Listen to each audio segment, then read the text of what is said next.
भारत और रूस हमेशा एक साथ काम करने को लेकर प्रतिबद्ध हैं और इस बात को बार बार भारत के अधिकारी हों या रूस के अधिकारी हों उन्होंने दोहराया है। आपने हाल ही में सुना होगा किस तरीके से भारत में रूस के राजदूत डेनिस एलिपोव ने कहा था कि पश्चिमी देश साजिश कर रहे हैं, लेकिन अब उन्होंने एक नया बयान दिया है। बयान है S-400 को लेकर। जी हाँ, S-400 को लेकर उन्होंने कहा है कि S-400 की आपूर्ति बिल्कुल समय पर होगी और भारत के साथ रूस जो है कई मुद्दों पर, जो कि कॉमन मुद्दे हैं, उन पर एक साथ काम कर रहा है और S-400 की आपूर्ति की जहां तक बात है वो बिल्कुल समय पर होगी। अलिपोव की टिप्पणी तब आई है जब कहा जा रहा है कि रूस यूक्रेन युद्ध के कारण सैन्य प्रणाली और उपकरणों की आपूर्ति में देरी हो सकती है। और ये बात इसलिए अहम हो जाती है क्योंकि हाल ही में खबर आई थी कि JF-17 जो कि चीन का बनाया हुआ, चीन और पाकिस्तान के जो जॉइंट वेंचर से विमान बना, उसमें जो इंजन इस्तेमाल किया गया वो था RD-93, जिसके आपूर्ति को लेकर ये अटकलें लगाई जा रही थी कि इसकी आपूर्ति जो है वो बहुत देर हो सकती है, उसके इंजन्स में उसको अपग्रेड करने का काम नहीं हो सकता है, क्योंकि ये जो इंजन है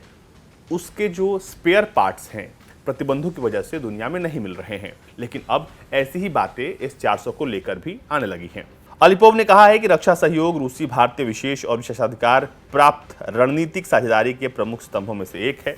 हमारे दोनों देश ये सुनिश्चित करने के लिए बहुत प्रेरित हैं कि ये निर्बाध बना रहे। हम नकारात्मक बाहरी कारकों द्वारा बनाई गई बाधाओं को सफलतापूर्वक कम करने और वैकल्पिक भुगतान और रसद विकल्पों का उपयोग करने की नई वास्तविकताओं को समायोजित करने में कामयाब रहे हैं।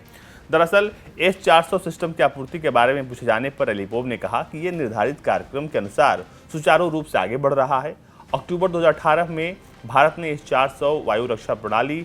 की 5 इकाइयों को खरीदने के लिए रूस से $5 बिलियन के समझौते पर हस्ताक्षर किया था और ये बिल्कुल समय पर डिलीवर होगा। रूस ने पिछले साल दिसंबर में मिसाइल की पहली खेप के साथ डिलीवरी शुरू की और इसे उत्तरी सेक्टर में चीन के साथ सीमा के कुछ हिस्सों के साथ पाकिस्तान के सीमा को कवर करने के लिए तैनात किया गया है। जानकारी के अनुसार जल्द ही रूस से दूसरी खेप की डिलीवरी हो सकती है, क्योंकि रूस ने डिलीवरी की तैयारी लगभग पूरी कर ली है और रूस ने एक बार फिर से दोहरा दिया है कि तमाम S-400 जो एयर डिफेंस सिस्टम हैं उनकी आपूर्ति बिल्कुल समय पर होगी।